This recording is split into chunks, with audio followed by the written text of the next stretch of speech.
So welcome everyone to the Wednesday with Wing. We have Ali Salisbury here with me, who graduated from Plymouth University in 2012 with a degree in geology, and after which he worked for Wessex Archaeology as a geophysicist, carrying out all sorts of different types of surveys across the country looking for buried remains. In 2016, he went to Utrecht University to study for a master's in geology, where he wrote his thesis in lithium carbonate synthesis from solution, as well as specializing in remote sensing modules. After that, he moved back to, he moved to Cornwall and to Cornish Lithium team. And he's been working heavily in remote sensing and using Earth observation data to expand the exploration effort. So thanks very much, Ali, for joining us today, and we'll let you take it away. Okay, thanks very much for the introduction there, Claire. So I think some of you might have been expecting Adam to be giving the presentation, but I'll be trying to fill in his boots today. So Adam's our sort of private modeler at Cornish Lithium, as some of you I'm sure are aware. But I've also been taking on some of the work that he's been involved with in terms of exploration and prospectivity analysis here. So today, and thanks for the introduction, Claire. So.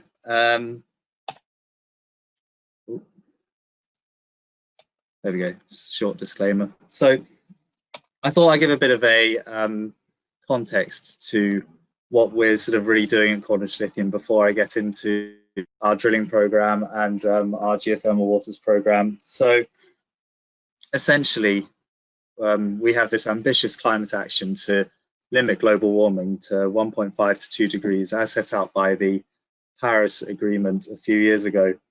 And what a lot of people don't realize is that for us to reach this target, we need to increase and ramp up the sort of production of these battery metals, and the demand for battery metals is actually going to increase by up to 500% by 2050, as set out by this report that the World Bank has undertaken. So what battery metals means is metals that are going to go into things such as wind turbines, so copper in wind turbines, and rare earth elements in solar panels, and of course lithium for energy storage in batteries. And this is really going to increase in the years to come. And there are a lot of factors involved with why this is going to increase, and which has sort of been discussed in great detail. We need to think about lots of other things as well, such as the security of our supply. So that's very important to the story at Cornish Lithium, as currently there is no real production of battery grade lithium within the UK or within Europe actually. A small amount of lower grade lithium being produced in Portugal that is being used in the ceramics industry and used for in Greece, and there are other projects that are up and coming, such as the spodumene pegmatite projects in Keliber in Finland, and a similar project to ours in the Rhine Valley that Vulcan Energy are undertaking, where they're also looking to co-produce geothermal energy and lithium extraction in the Rhine Valley. But essentially, at the moment, all of the production of battery-grade lithium is centered in South America in these large evaporation ponds in Chile and Argentina, and in spodumene deposits in Australia. And this is all being shipped over to China, where it's being upgraded and converted into a lithium carbonate compound or lithium hydroxide, as that's becoming increasingly more sought after in the battery manufacturing supply chain. And then this is all being shipped over to from China into these battery factories within Europe and within the UK. And of course, the UK has a huge history for car manufacturing, and to keep that industry within the UK, we're going to have to start thinking about having this domestic supply chain within the UK to be able to supply this lithium compound for these electric vehicle manufacturers. As I'm sure you know, there's the government incentive or the government target to cease all internal combustion engine manufacturing by 2040, or I think it might be 2035 now is the new target, to solely produce electric vehicles within the UK. And I think the Cornish Lithium kind of story is really helping that, and is really feeding into that incentive to create this supply of lithium to the UK. So that brings me on to why the UK is so good for geo-resources and battery and lithium, of course. So it's all happening in Cornwall, really. So the reason why Cornwall is so good is essentially that we have one of 5 large lithium-enriched early granite bodies within the world, and I think we have one of the largest lithium resources in the world, one of the largest, lithium-enriched granites in the world. And this is very important, not just for lithium mineralization and lithium within geothermal waters, but also a plethora of other battery metals that are related to this early Permian granite exhumation, and these very important northwest-southeast faults that we see across the whole county. As you can see, I don't know if you can see my mouse, but if you can, I'm pointing at these blue lines over the northwest coast of Cornwall. So these are the things that we're really interested in tapping into to look at extracting these geothermal waters that are circulating in these permeable fracture zones adjacent to these granite bodies.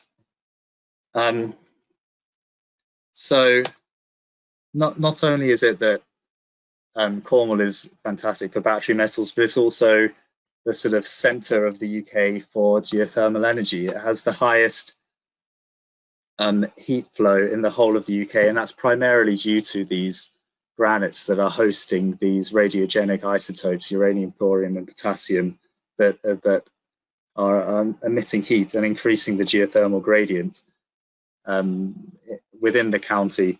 And this paper by Beamish and Busby in 2016 really shows that, and they predicted that there's probable 200 degrees at 5-kilometre depth, and that's, as I said, mainly due to these radiogenic isotopes that you see within the granites.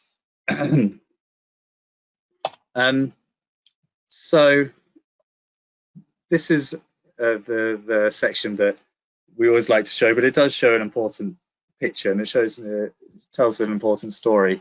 This is the section that that really Cornish Lithium was kind of founded on, that Miller in 1864 showed that there was hot water issuing out of the bottom of this lode structure, the bottom of one of these historic mines, or not historic at the time, I suppose, these working mines. And he shows that lithium is, that the waters are enriched in lithium, and that they're and that, well, there's this quote that we like to go back to. It says, "The occurrence of so large an amount of lithium, being 8 or 10 times as much per gallon as has been found in any spring hitherto analysed, invests this water with unusual interest and importance. And as lithium has been employed medicinally to an extent hitherto limited, it may prove of great commercial value." So I don't know if he predicted 150 years previous to now whether we'll be exploring and looking at extracting lithium, but it seems like he made a fairly good prediction. But essentially, this shows an example of some of the archives that we've been putting together and digitizing onto to create our prospectivity analysis for, or our 3D model for exploring for lithium and geothermal waters. So if we go from an 1864 section, then we go to the Geological Car. So this is the concept that we made before we started drilling a year ago now. I think it was about a year ago that we started drilling. But so these are these large northwest southeast faults that I showed you in the initial map. And what we wanted to do was target beneath, so we didn't want to hit any of the mine works. We wanted to intercept these structures where the lithium was circulating through and where it's permeating through these fracture zones, and look at analyzing the fluid that we know should be there, according to the Miller report and according to hundreds of other reports and our archives that we've seen. And we pump it to surface to analyze it and to really get an understanding of what is going on beneath the subsurface. And this is all done with minimal surface impact, of course. There's not an open pit here, but we're going to be utilizing sort of the latest technology to make sure that we have as minimal impact on the surface as possible. So this brings me to how we targeted the structures and how we knew where we wanted to target these faulted structures. So we brought together hundreds of mining plans where we had geochemical information, we had temperature information, we had structural information on where was worked and where loads and where fracture zones were, and where these hot springs were issuing out of the target structures. And we collected all of this, and we made this 3D model with the use of this wonderful software Leapfrog, which I've become partially acquainted with. But as I said, my colleague really is the expert here. We brought all this into a 3D model to see where we should be targeting, and if this works, hopefully it'll work. This is a video that that's been created just to sort of show or showcase our workflow and our procedure for getting the data into Leapfrog and then showing all the way through to some of the results. So essentially, this is an overview of the southwest, and you can see the granite bodies in red here. And this is some topographical information, so a LiDAR survey that was to put these structures onto the LiDAR and the bathymetry. And this is a radiometric map of the surface of the county. The granite's picked up in high relief here.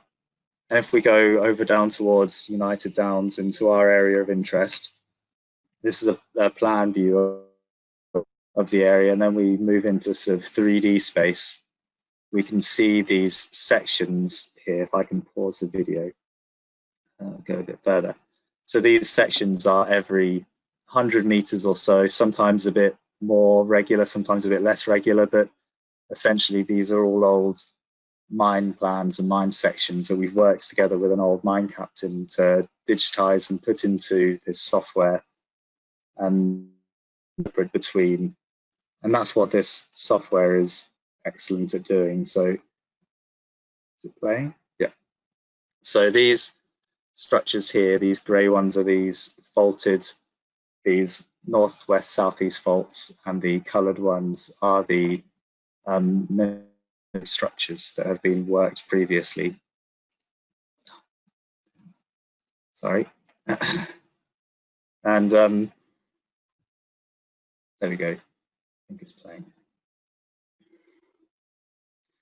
And then if we sort of slice through and filter through the model, you'll be able to see a bit more of of the way that we work. So essentially, this is one of the plans here that the loads have been drawn onto, and we can slice through the model, and it just shows how the 3D models in 3D space.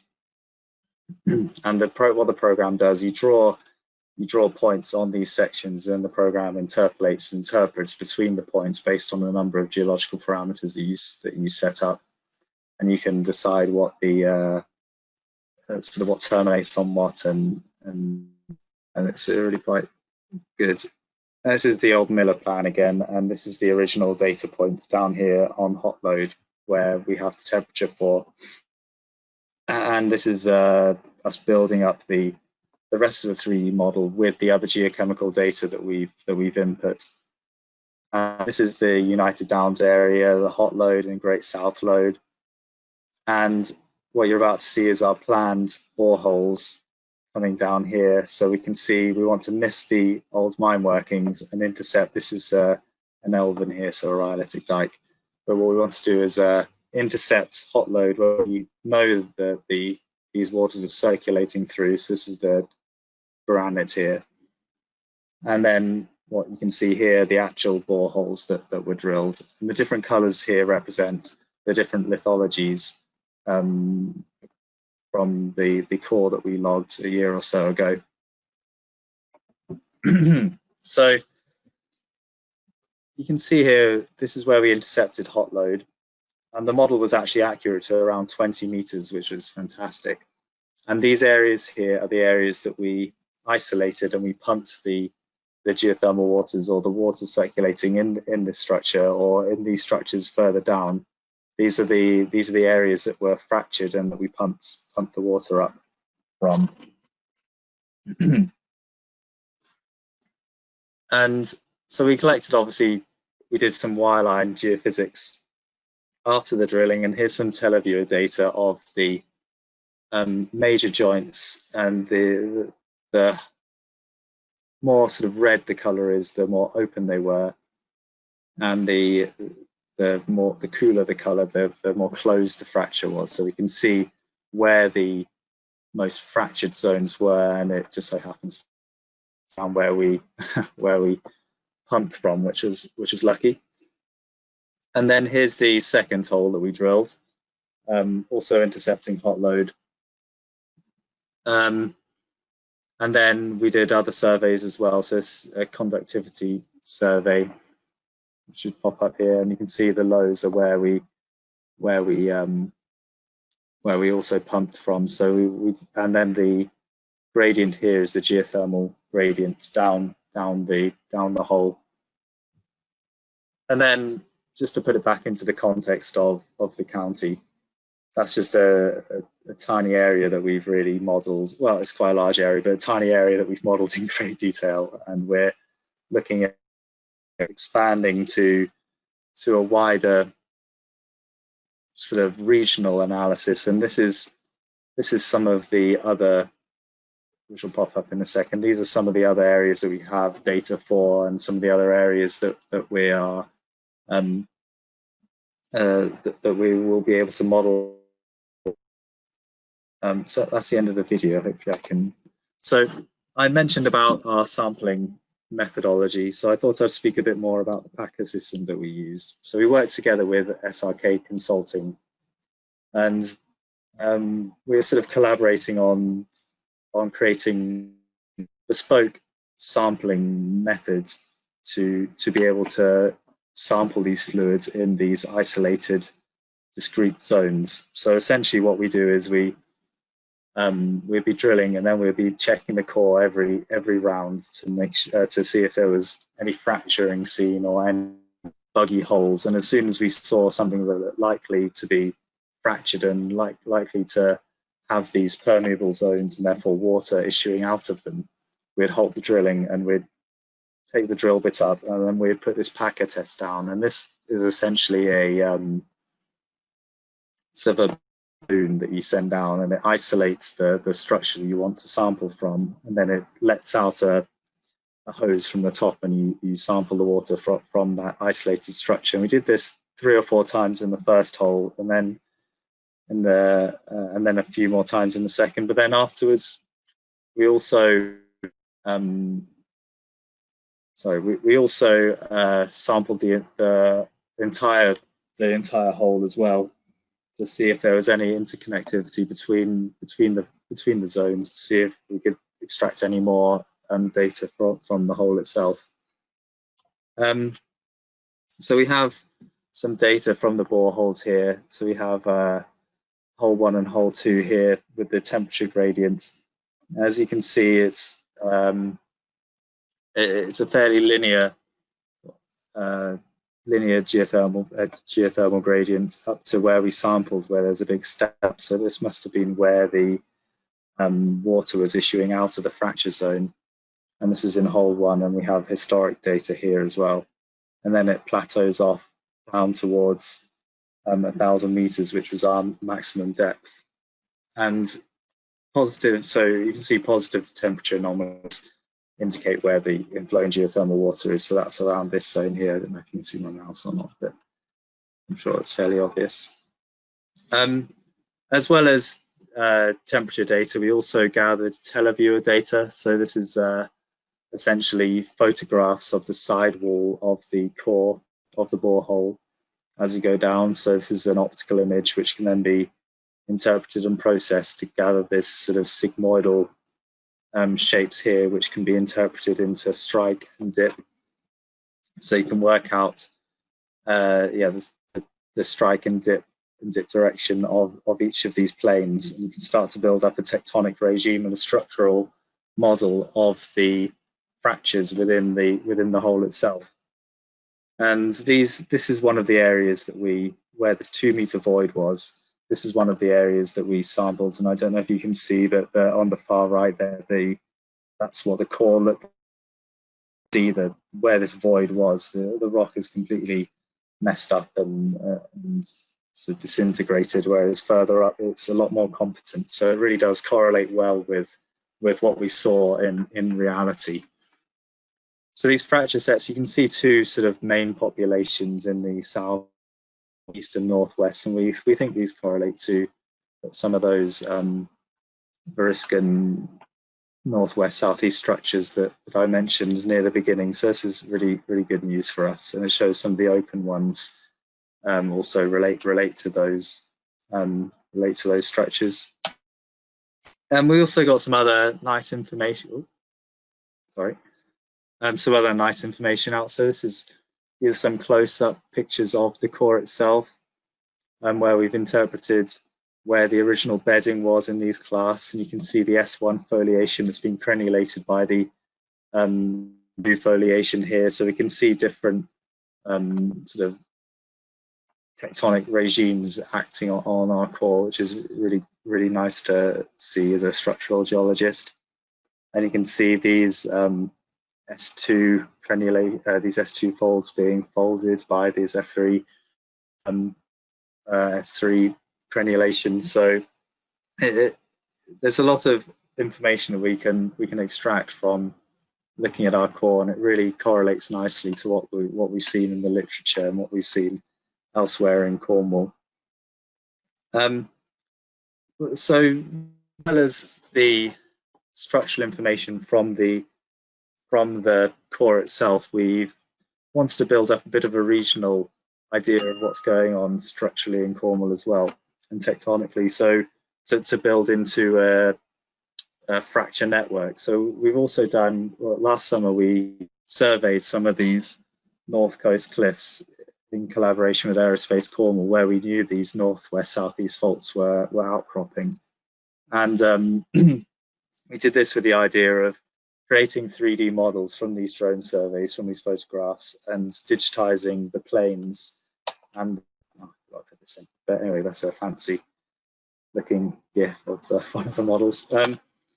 So we digitized these planes that we can't get access to usually, and these features that we can't get access to usually, and start to build up an idea of what's going on the north coast, and then we can correlate that in between what we've seen there and what we've seen down our borehole, and we can start to build up a sort of fracture intensity network with the idea of eventually leading to something that is working towards a discrete fracture network, to potentially see what sort of resource we're dealing with, and whether we're dealing with a regional reservoir, whether it's a sort of convecting cells of fluids that we're tapping into, and it's a piece of ongoing work that we're adding to sort of day by day. And I think that's my talk, afraid. Abruptly, but are there any questions from anybody?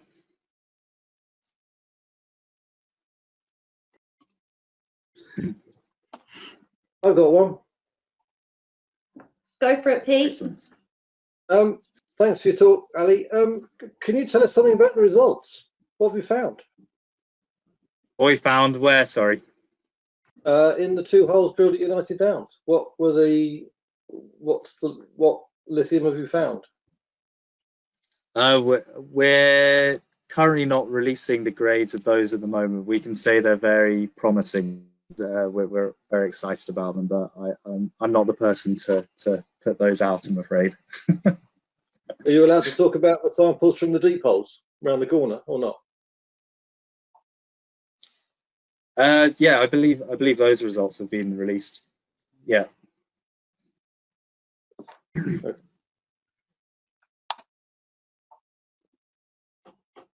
If no one else has got a question, I've got another one. Can you go back to those temperature logs, please?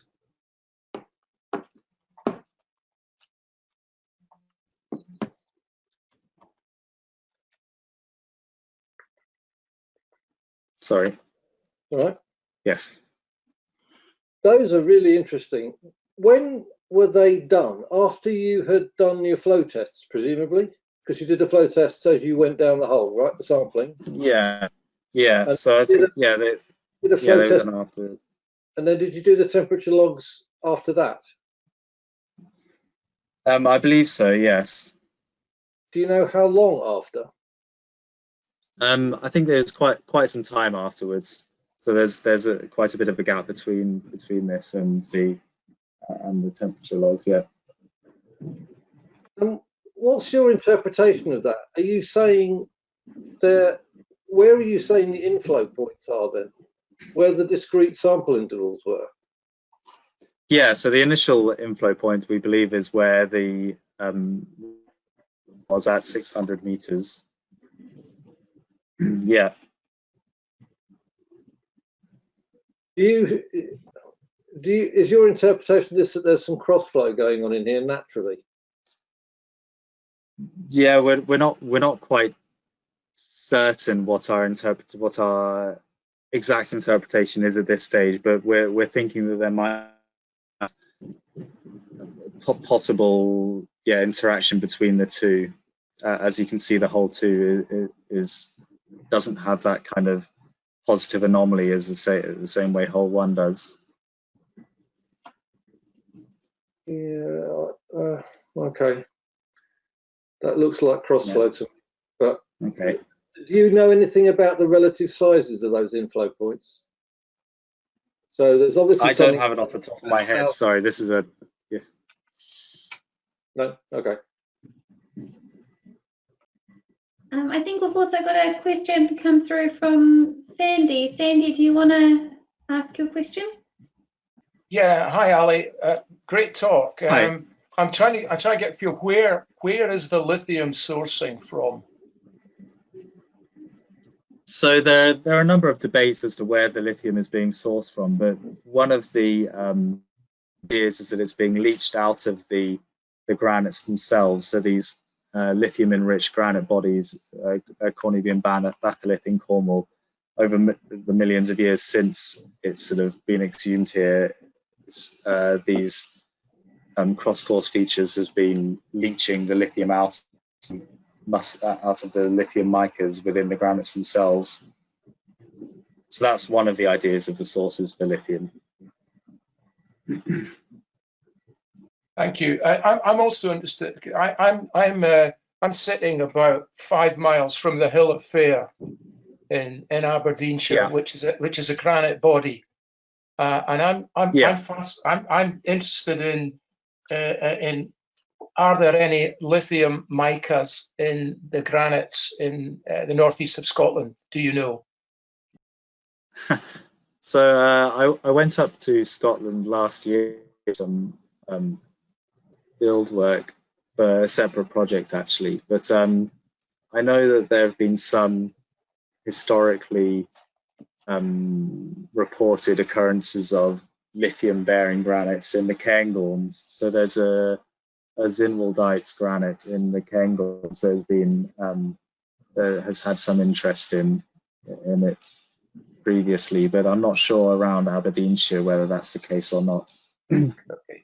I'm also interested in broader than just the granites, but I've got an oil and gas background, and I'm interested in geothermally in produced water from oil and gas, and basically at the higher end, the 80 to 110 degrees centigrade, with the possibility of power generation for the lower end district heating, space heating. But yeah, I'm also curious about, is there a database, say for the UK or any of the countries in Europe, where we've actually analysed produced water for its lithium content? So lithium is actually a very difficult element to analyze for, so it's often left off these kind of regional databases. So unfortunately, it's quite a tricky one to get hold of, but I think there are some more regional scale data sets out there that you can get a hold of, such as the TELUS data set that I mentioned earlier. That's an open source data set, but that just covers the southwest of the UK and Ireland. But in terms of the whole of the UK, I'm not entirely sure that there is one, unless you contact the environmental agency. Yeah. So if you're going to take a produced water samples, that you probably have to do your own analysis rather than any databases being there. And why am I asking these questions? Because it's all part of energy transition. And if we can maximize the hydrocarbon recovery from existing oil fields, particularly onshore, where they're there originally, we can then transition to geothermal. And if there's potential for lithium in that water as well, it might be another value generator. But I'm asking the question because I don't know whether that may be the case or not. But it's worth thinking about.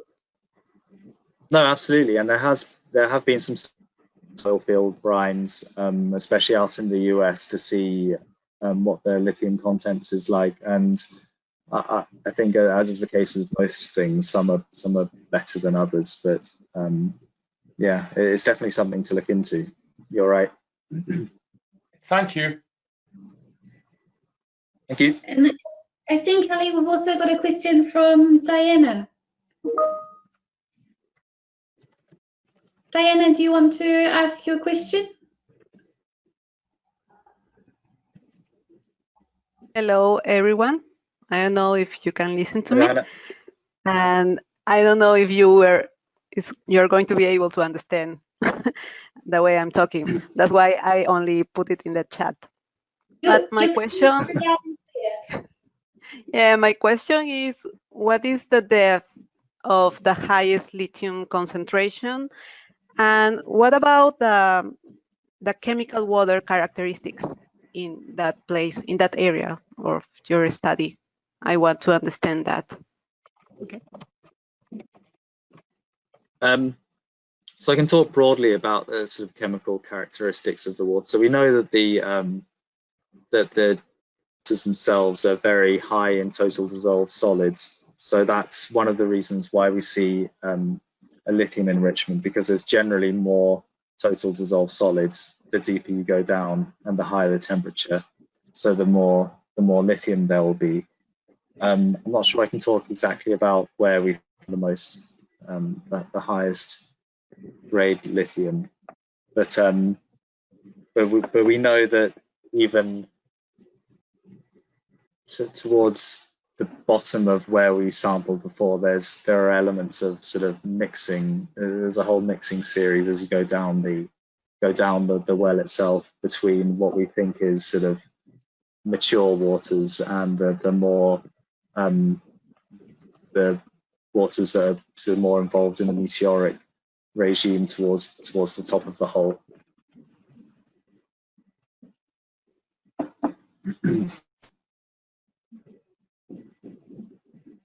I hope that partially answers your question. Yeah, thank you.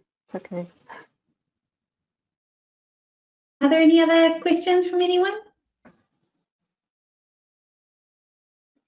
Can I be greedy and ask another one? 3 Go for questions. Hello, sorry. This is kind of a conceptual question.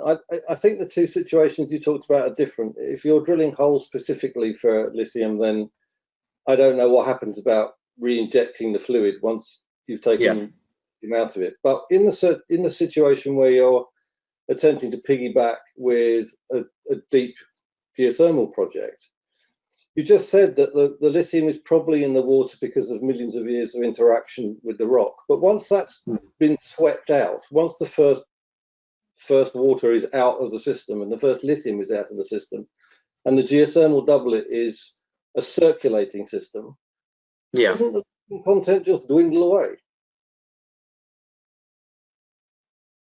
Yeah, no, that's a very good point. So that goes back to the question of whether it is in fact a single circulating cell of geothermal waters, or whether we're tapping into a larger reservoir itself.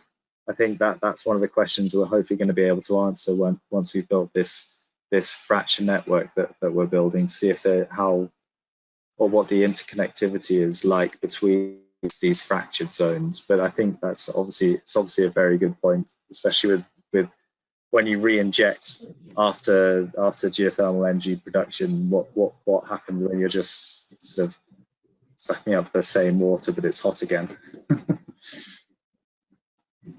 Yeah, because the heat can be conducted out of the rocks pretty quickly. Yeah. But the liquid presumably can't.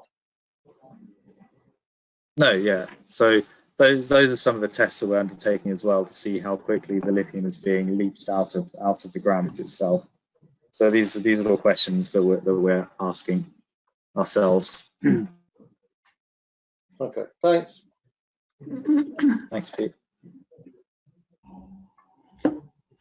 I've got a question, and I guess Excellent. you've spoken a lot about the subsurface and the extraction of lithium, but has there been much progress in the actual production of it and how you're going to extract it on mass scale?